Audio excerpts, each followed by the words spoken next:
కోసం ప్రార్థించండి అంటాడు. కనుక మన ప్రభువైన యేసుక్రీస్తు వారి యొక్క మన కొరకు చిందించబడిన యేసుక్రీస్తు యొక్క పరిశుద్ధ రక్తమే మన ఆత్మ జన్మకు మూలమని జ్ఞాపకం చేసుకోవాలి. యేసు రక్తము ద్వారా ప్రోక్షించబడకుండా, కడగబడకుండా సంఘములోనికి మనం తీసుకురావడలేము.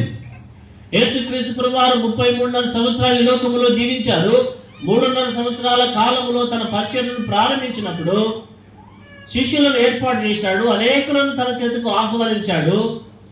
అనేకులను వెంబడించారు. అనేకులు ఆయనతో కూడా కలిసి జాగ్రత్తగా ఉండు. చిన్న ప్రార్థన. పరిశుద్ధమైన తండ్రి, ఆరాధన కొరకై సంఘముగా చేసిన మేలును తలంచి కృతజ్ఞతాస్తులు తెలియజేసిన కొరకై మమ్మల్ని సిద్ధపరచండి.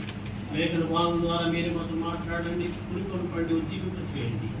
సమయం జీవనకరంగా చేయమని కోరుకుంటున్నాం.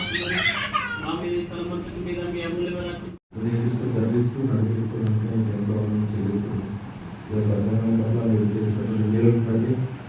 నేను స్తుతించి ఆరాధించుకున్నాను. యేసుక్రీస్తు వారి అత్యున్నతమైన నామములో నాకు స్తుతి ఆరాధన సమర్పించుకున్నాను.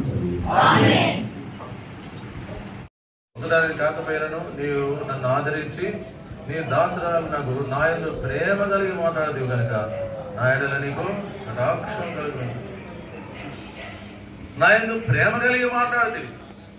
Blessing of encouragement. దేవుడి మందిరానికి బెత్లెహేముకు వస్తే ప్రోత్సాహం ఉంటది. ఒక తల్లి తన బిడ్డలను ఆరాధించినట్లుగా తండ్రి తన కుమారుని విషయంలో మరి హెచ్చరికలు చేసి గద్దించి ఆదరించే రీతిగా ఉంటుంది. కనుక బ్లెస్సింగ్ ఆఫ్ ఎంకరేజ్మెంట్.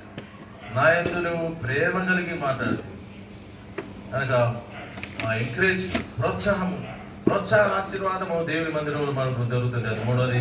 4వది, భోజన కాలమున నీవు ఇక్కడికి వచ్చి భోజనం చేసి చిలుకలోని ముఖం వచ్చి తినమని ఆమెతో చెప్పగా నువ్వు ఇక్కడికి రా, ఇంతవరకు దూరంగా ఉంది, ఇప్పుడు దగ్గరికి పిలుస్తున్నాడు.